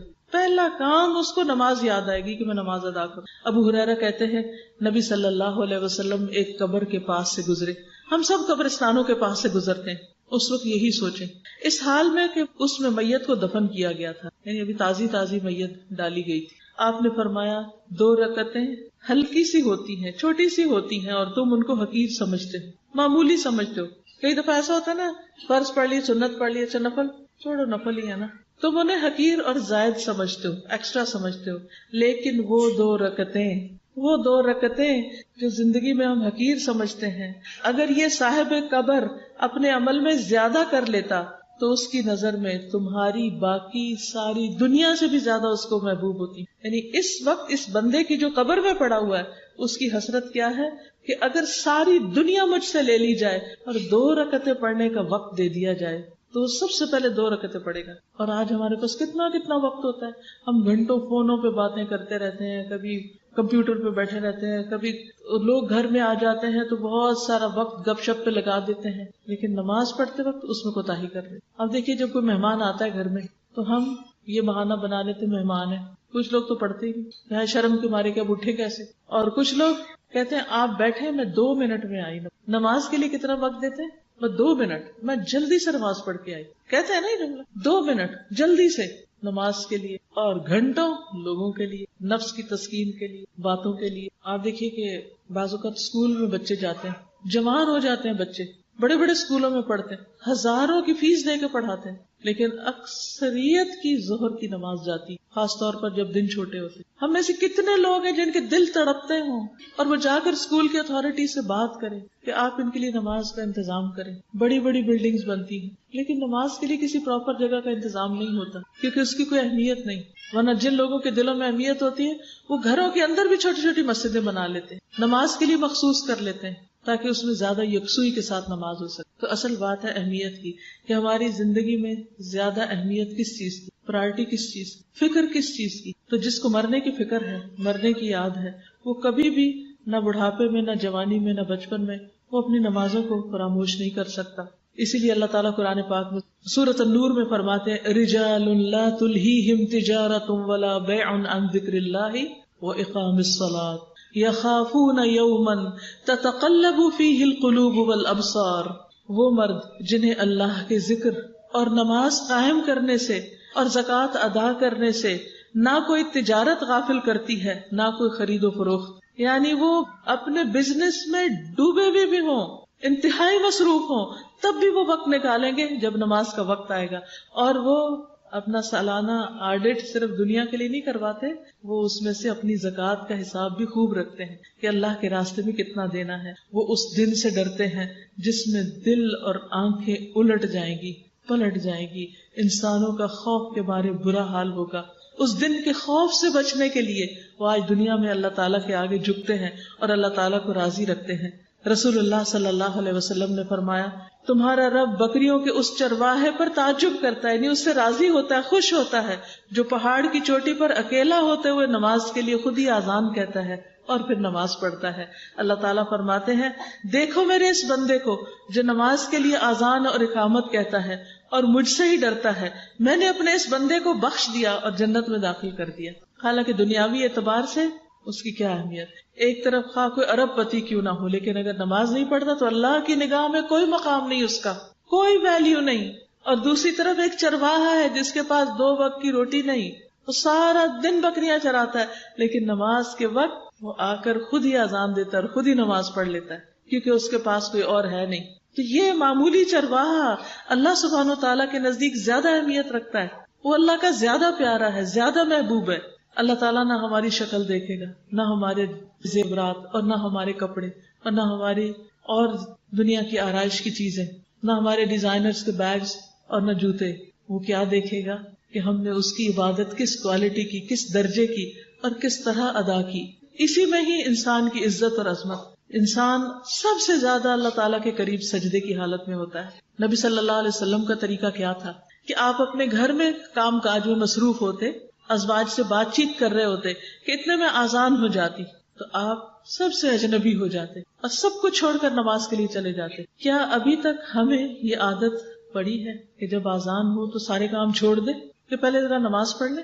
اکثر ایسے ہوتا ہے کہ اچھا ہم کہتے ہیں یہ ایک دفعہ ختم ہو جائے نا پھر میں آرام سے نماز پڑھوں گی. اتنے میں نماز اتنی لیٹ ہو جاتی ہے کہ پھر آرام کا وقت نہیں ہوتا، پھر وہ ٹکرے ہی مار کے اٹھ جاتے ہیں. ایسی ہی نماز کو منافق کی نماز قرار دیا گیا کہ جو عصر کی نماز کے لیے انتظار کرتا رہتا ہے دھوپ کے زرد ہونے کا، حتیٰ کہ وہ جب ڈوبنے کے قریب ہوتا ہے تو جلدی سے اٹھ کر چند ٹکرے ایسے مارتا ہے زمین پہ جیسے مرغی دانا چننے کے لیے زمین پہ ٹھونگے مارتی ہے جلدی جلدی، اور اس میں اللہ کو کچھ بھی یاد نہیں کرتا. نبی صلی اللہ علیہ وسلم نے نماز کو تاخیر سے ادا کرنے سے منع کیا. ابو ذر کہتے ہیں کہ رسول اللہ صلی اللہ علیہ وسلم نے مجھے بلایا اور فرمایا، اے ابو ذر، قریب ہے میرے بعد ایسے حکمران ہوں گے جو نماز کو فوت کر دیں گے، تو تم نماز کو اپنے وقت پہ پڑھنا.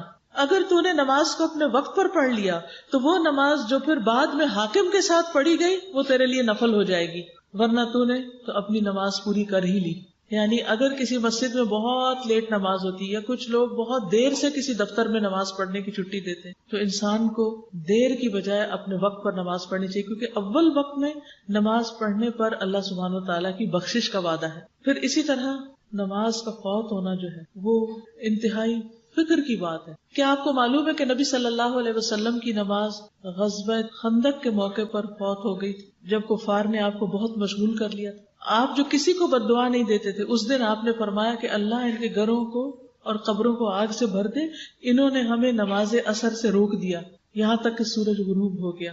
اور آج ہم لوگ آرام سے سورج نکل آتا ہے اور لوگ فجر پڑھ رہے ہوتے ہیں، سورج ڈوب جاتا ہے اور وہ عصر قضا کر رہے ہوتے ہیں. آخر کیوں؟ اگر ہماری ترجیح نماز ہو تو پھر ہم ہر کام میں سے نکل کے اپنا وقت نکال کے نماز ادا کر لیں گے. پھر اسی طرح قرآن مجید میں اللہ سبحانہ وتعالیٰ نے کچھ پچھلی امتوں کا ذکر کیا کہ انہوں نے نمازوں کو ضائع کیا اور ان کا انجام بھی پھر بتایا گیا. اور وہ کیا؟ فَخَلَفَ مِن بَعْدِهِمْ خَلْفٌ أَضَاعُوا الصَّلَاةَ وَاتَّبَعُوا الشَّهَوَاتِ فَسَوْفَ يَلْقَوْنَ غَيًّا.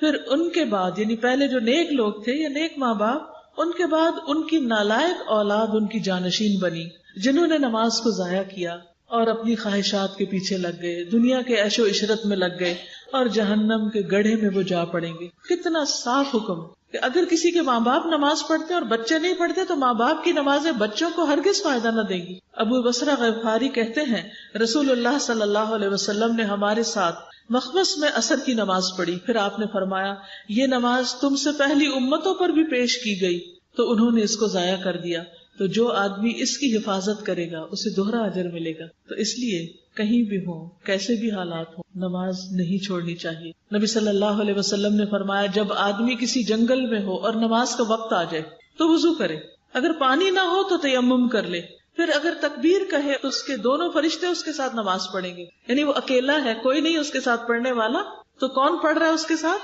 کرام کاتبین، کیونکہ وہ وہی کر رہے ہوتے ہیں نا جو انسان کر رہا ہوتا ہے، اس کو لکھ رہے ہوتے ہیں، تو وہ ساتھ شامل ہو جاتے ہیں. اگر اس نے آذان بھی دی اور تکبیر بھی کہی تو اس کے ساتھ اللہ کے اتنے بڑے بڑے لشکر نماز پڑھیں گے جن کے کنارے دکھائی نہ دیں گے. سبحان اللہ. یعنی اگر آپ کسی ایسی جگہ پر ہیں جہاں بالکل ایک اکیلے ہیں، تنہا نماز پڑھ رہے ہیں، تو آپ تنہا نہیں ہیں، اللہ کی اور مخلوق آپ کے ساتھ ہے جس کو آپ نہیں جانتے، لیکن آپ اللہ محبوب بن جاتے ہیں. آپ دیکھیے کہ کچھ لوگ جیسے شادی پارٹی میں ہوتے ہیں نا، تو دیکھا دیکھی ایک دوسرے کو نماز نہیں پڑھتے. اچھا اس نے بھی نہیں پڑھی، اچھا گھر جا کے پڑھ لیں گے. کچھ نمازیں تو گھر پڑھی جا سکتی ہیں، مثلا عشاء کی نماز، لیکن وہ بھی آپ دیکھیں کہ اگر رات کے 12 بج گئے کسی شادی میں ہی تو گھر جا کے پڑھنے کا تو ٹائم ہی گزر گیا.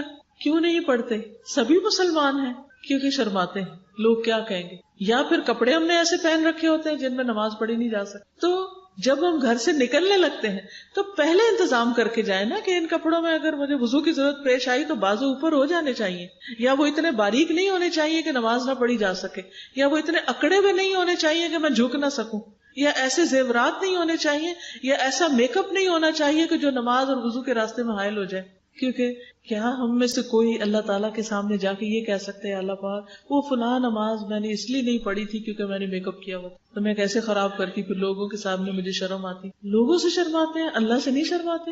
لوگوں سے ڈرتے ہیں، اللہ سے نہیں ڈرتے. اور پھر شادی کے دن جب اللہ تعالیٰ خوشی دے رہا ہے آپ نماز چھوڑ دیتے ہیں. پھر شادیاں کیسے برکت والی شادیاں ہوں، کوئی غم کا موقع آتا ہے لوگ نماز چھوڑ دیتے ہیں کہ اس غم میں بھی نماز پڑھی جائے گی. فرض تو کسی حال میں بھی نہیں چھوڑا جا سکتا. اس لیے کہیں پر بھی ہوں، چاہے آپ اکیلے ایک ہوں، کوئی نہ پڑھ رہا ہو، آپ اٹھے اور نماز پڑھیں. چاہے سب باتیں بنائیں، قیامت کے دن ان باتیں بنانے والوں کا کیا ہوگا؟ اللہ تعالیٰ کے فیورٹ یہ ہوں گے یا آپ ہوں گے جو ان سب کو چھوڑ کر اللہ کے آگے جھک جائیں؟ ہمیں اپنا مقام لوگوں کی نظر میں نہیں دیکھنا چاہیے، ہمیں اپنا مقام اللہ سبحانہ و تعالیٰ کی نظر میں دیکھنا چاہیے کہ وہاں ہم کیسے لگ رہے ہوں گے. پھر اسی طرح بعض اوقات کپڑے کم ہوتے ہیں، بعض اوقات کپڑا پلیت ہو جاتا ہے، تو اس صورت میں بھی اگر کوئی چارہ نہ ہو تو جس حال میں ہے نماز ادا کر لیں. پھر بیمار بھی ہو تو نماز نہ چھوڑیں. کھڑے ہو کے نہیں پڑھ سکتے بیٹھ کے پڑھ لیں، بیٹھ کے نہیں پڑھ سکتے اشاروں سے پڑھ لیں، لیٹ کے پڑھ لیں، لیکن نماز نہ چھوڑیں. عمران بن حسین کہتے ہیں کہ مجھے بواسیر کا مرض تھا تو میں نے نبی صلی اللہ علیہ وسلم سے نماز کے بارے میں دریافت کیا. آپ نے فرمایا کھڑے ہو کر نماز پڑھ لو، اگر اس کی طاقت نہیں تو بیٹھ جاؤ، اگر اس کی بھی نہیں تو پہلو کے بل لیٹ جاؤ، یعنی اگر سیدھے نہیں بیٹھ سکتے تو لیٹ کے پڑھ لو لیکن نماز نہیں چھوڑو. حالت جنگ میں بھی نماز نہیں چھوڑی جا سکتی. پھر اگر کسی قسم کے کوئی خوف کی صورت ہو، کوئی پریشانی کا عالم ہو تو بھی ہمیں نماز نہیں چھوڑنی. دجال جیسا عظیم فتنہ جو زمین پہ سب سے بڑا فتنہ ہوگا، اس وقت بھی نماز کی حفاظت کرنی. صحابہ کرام کہتے ہیں ہم نے عرض کیا اے اللہ کے رسول صلی اللہ علیہ وسلم دجال زمین میں کتنا عرصہ رہے گا؟ آپ نے فرمایا 40 دن اور 1 دن سال کے برابر، 1 دن مہینے کے برابر، 1 دن ہفتے کے برابر ہوگا اور باقی دن عام دنوں کے برابر. یعنی دجال جب آئے گا تو 40 دن رہے گا زمین، اور 1 دن 1 سال کا ہوگا، 1 دن 1 مہینے کا ہوگا، 1 دن 1 ویک کا ہوگا، اور باقی دن تمہارے دنوں کے برابر ہوں. تو صحابہ کو سب سے زیادہ فکر پتہ کس چیز کی ہوئی؟ ہم نے عرض کیا اللہ کے رسول صلی اللہ علیہ وسلم وہ دن جو سال کے برابر ہوگا اس میں ہمارے لیے 1 دن کی نمازیں پڑھنی کافی ہوں گی؟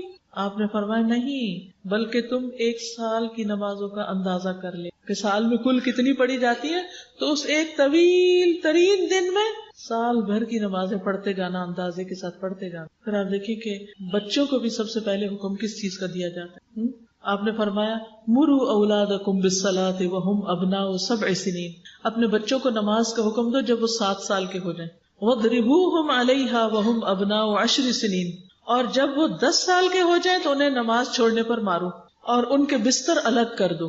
لڑکا لڑکی بہن بھائی بھی ہوں تو ان کو ایک کمرے میں ایک بستر میں مت رکھو جب تک کہ کوئی بڑا بیچ میں نہ ہو. پچھلے دنوں ایک بچی نے مجھے خط لکھا اور اس خط میں اس نے لکھا کہ میرا اور میرے بھائی کا کمرہ ایک تھا، الگ الگ بستر تھے، لیکن میں نے دیکھا کہ میرا بھائی مجھے غلط طریقے سے چھیڑنا شروع ہو گیا اور پھر میں بھی آہستہ آہستہ اس کی طرف مائل ہونے لگی اور رات کو اپنے کمرے میں اپنے کپڑے چینج کرنے لگی، اور میرا بھائی جاگتے ہوئے اور یوں پریٹینڈ کرتا تھا کہ وہ سو رہا ہے اور مجھے دیکھ رہا ہوتا تھا. تو کانپ کے رہ گئی کہ یار اب یہ کیا.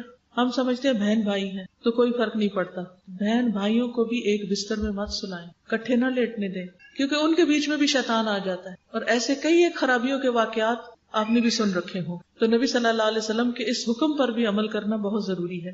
پھر اسی طرح یہ ہے کہ اگر کوئی سرونٹ نماز پڑھتا ہو اس کو مارنے کی اجازت نہیں، یعنی جو نماز پڑھے اس کی سزا میں بھی کمی ہو جائے گی. ابو امامہ کہتے ہیں کہ رسول اللہ صلی اللہ علیہ وسلم خیبر سے آئے تو آپ کے پاس 2 غلام تھے. حضرت علی نے کہا اللہ کے رسول صلی اللہ علیہ وسلم ہمیں بھی ایک غلام دے دیں. آپ نے فرمایا ان میں سے جو بھی چاہتے ہو لے لو.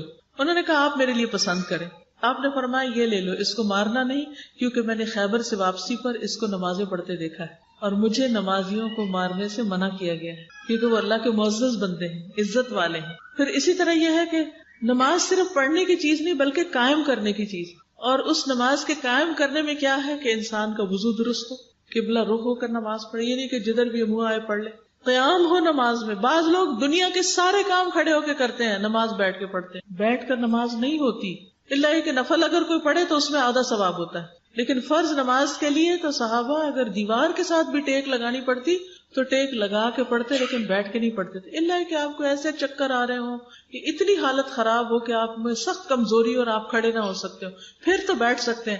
لیکن اگر آپ دنیا کا کوئی اور کام کھڑے ہو کے کرتے ہیں تو نماز بھی کھڑے ہو کے پڑھنی ہوگی، کیونکہ اس میں قیام فرض ہے.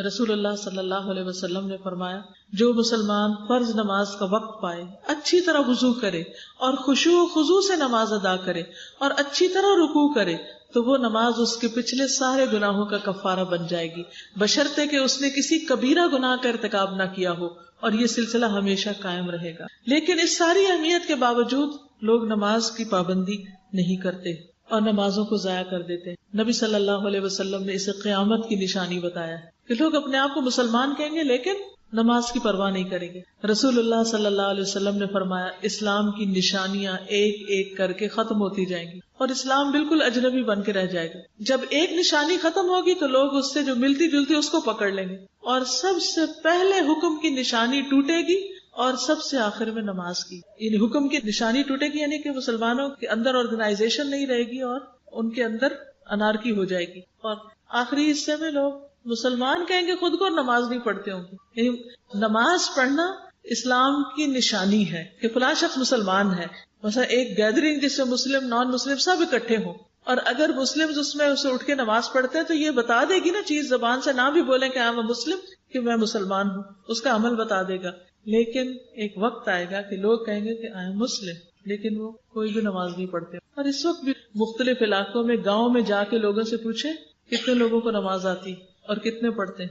بلیو بھی ہمارے بہت سے اسٹوڈینٹس جو پڑھ کر گاؤں میں واپس گئے، انہوں نے بتایا کہ بعض گاؤں میں پورے گاؤں میں ایک آدھ شخص کے سوا کسی کو سورت فاتحہ نہیں آتی. ان کے پاس جائے نماز نام کی چیز نہیں تھی، کوئی مسجد نہیں، وہاں کوئی نماز پڑھانے والا نہیں، کوئی نماز سکھانے والا نہیں، اور وہ کیا ہے؟ مسلمان. یعنی سورج نکلتا ہے اور سورج ڈوبتا ہے اور سورج نکلتا ہے اور سورج ڈوبتا ہے، اور پوری بستی میں سے کوئی ایک بندہ اللہ کے آگے نہیں جھکتا.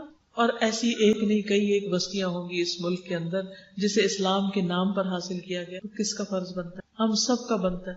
آپ کہیں گے گورنمنٹ کا بنتا ہے، ٹھیک ہے گورنمنٹ کا بھی بنتا ہے، لیکن میرا اور آپ سب کا بھی بنتا ہے کہ ہم اس چیز کے بارے میں فکر مند ہوں، اور سب لوگ اپنے اپنے گاؤں والوں اور اپنے اپنے پیچھے والوں کی فکر کرنا شروع کر دیں، اور ایک باقاعدہ مہم چلائیں کہ جا کے پوچھیں کتنے بچے نماز پڑھتے ہیں، کتنے جوان نماز پڑھتے ہیں، کتنے مرد پڑھتے ہیں، کتنی عورتیں پڑھتی ہیں، اور کیا اگر پڑھتی ہیں تو ان کو پڑھنی بھی آتی ہے.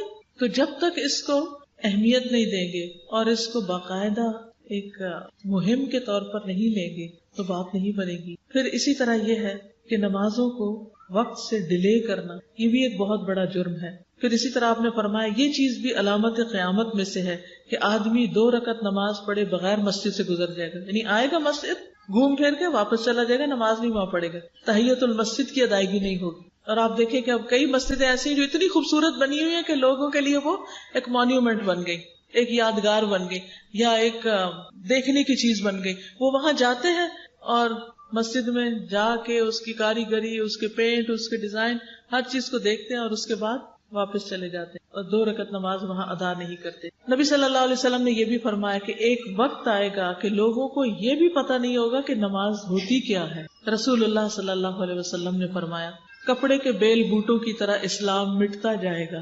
کپڑوں پہ کڑھائی کی جاتی ہے نا، پھر کچھ ایسا گھسنے لگتے ہیں نا تو دھاگے اتر کے تو کپڑا بالکل صاف ہو جاتا ہے.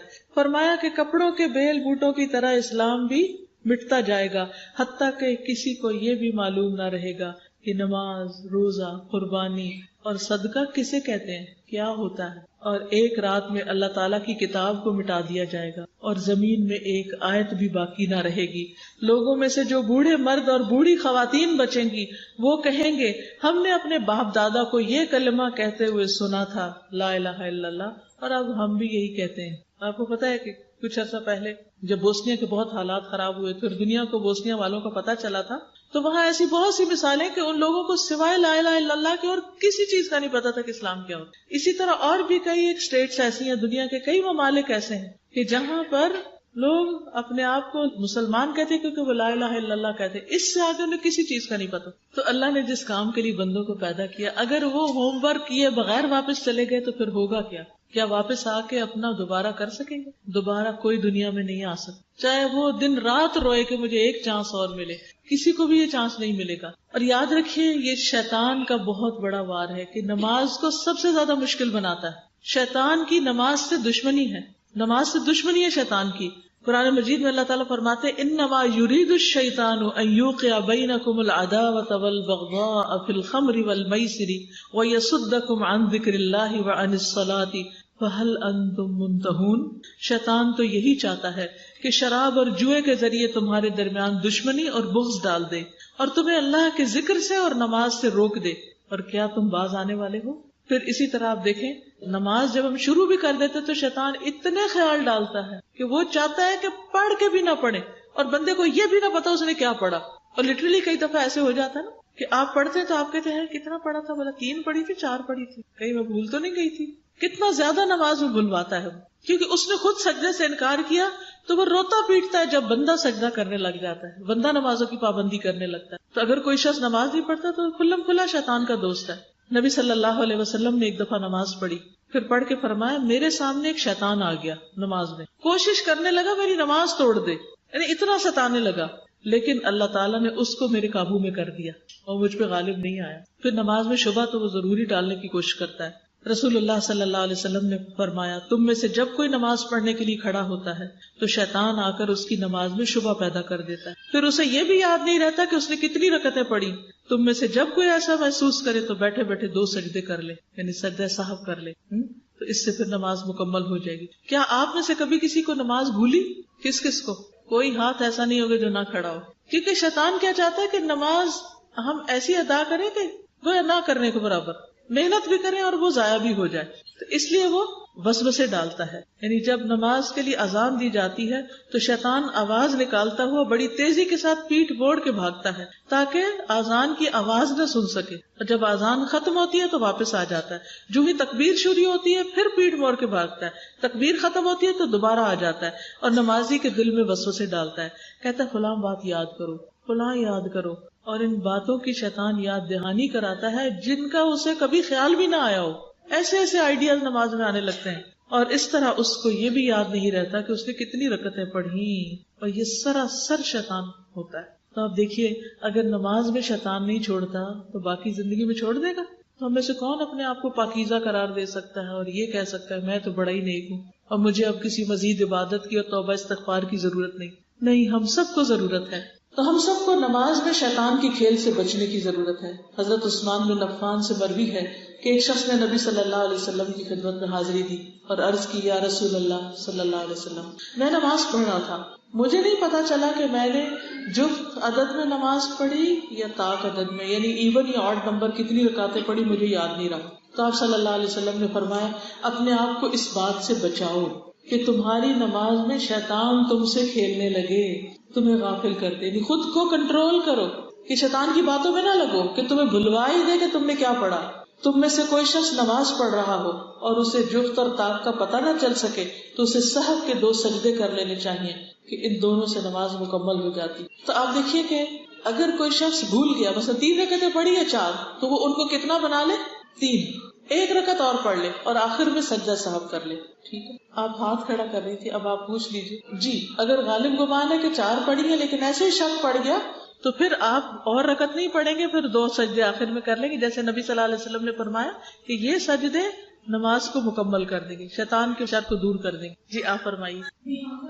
اگر وہ ہمارے دائرہ کار میں ہماری جان پہچان میں تو پوچھ ہوگی، لیکن اگر ہم ان کو جانتے نہیں ہیں تو بھی ہمیں فکر کرنی چاہیے کہ ان تک پہنچے.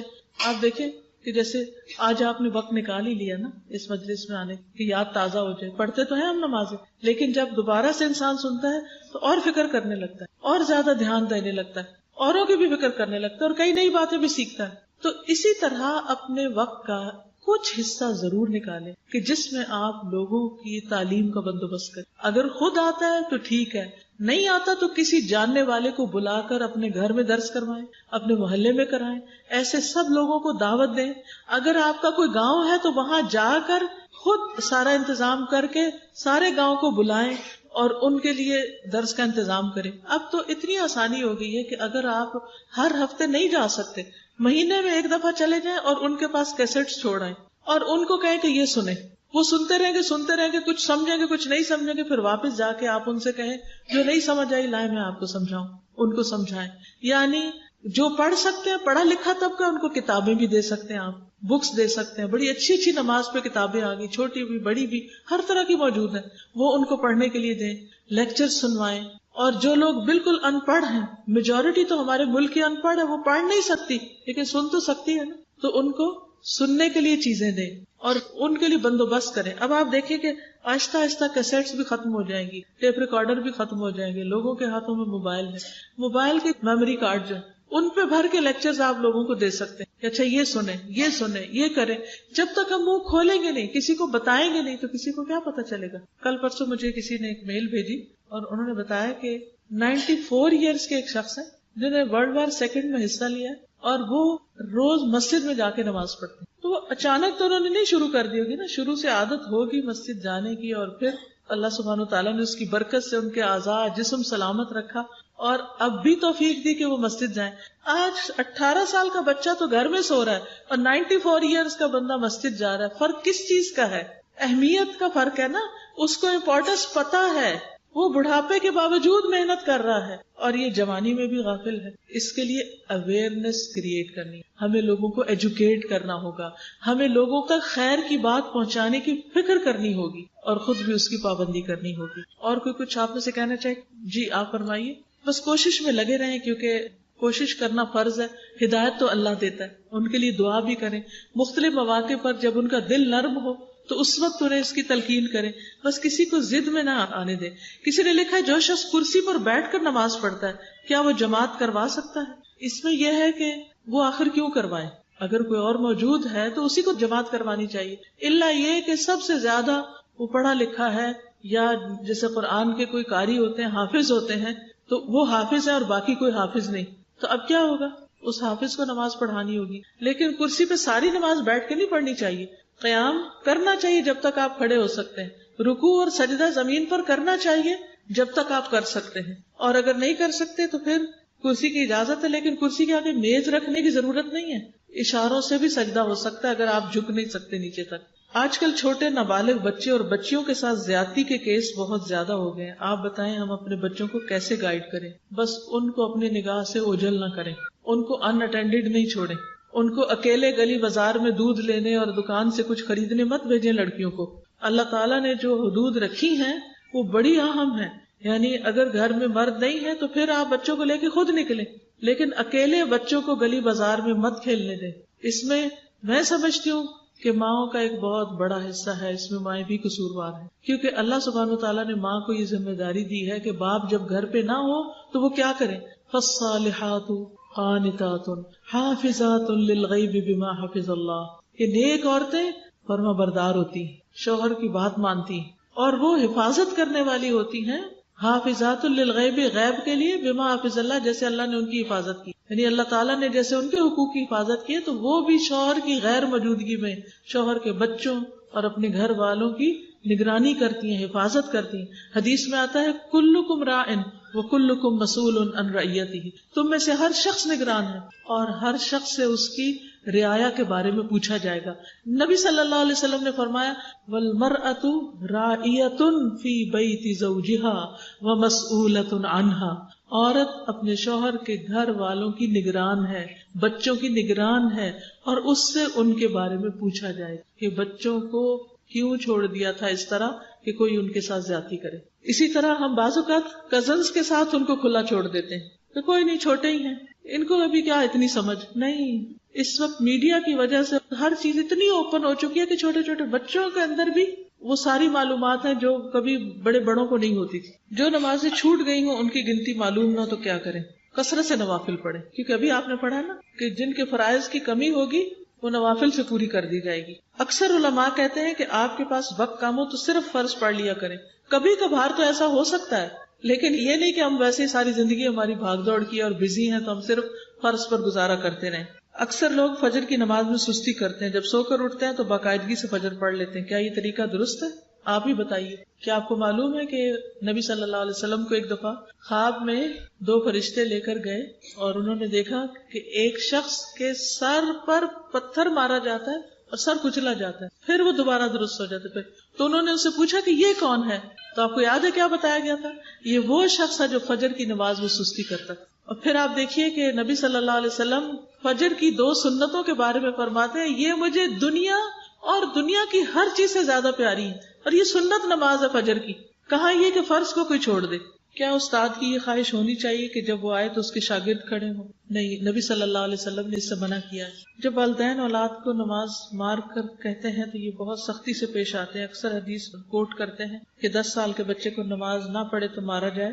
آپ بتائیے رویہ بچوں کو نماز کا عادی کیا بنائے گا؟ دیکھیں اگر آپ نے اس سے پہلے حکم پر عمل کر لیا نا کہ 7 سال سے شروع کر لیا تو 3 سال میں ان کو نماز کی عادت پڑ چکی ہوگی، پھر ان کو 10 سال میں مارنا ہی نہیں پڑے گا.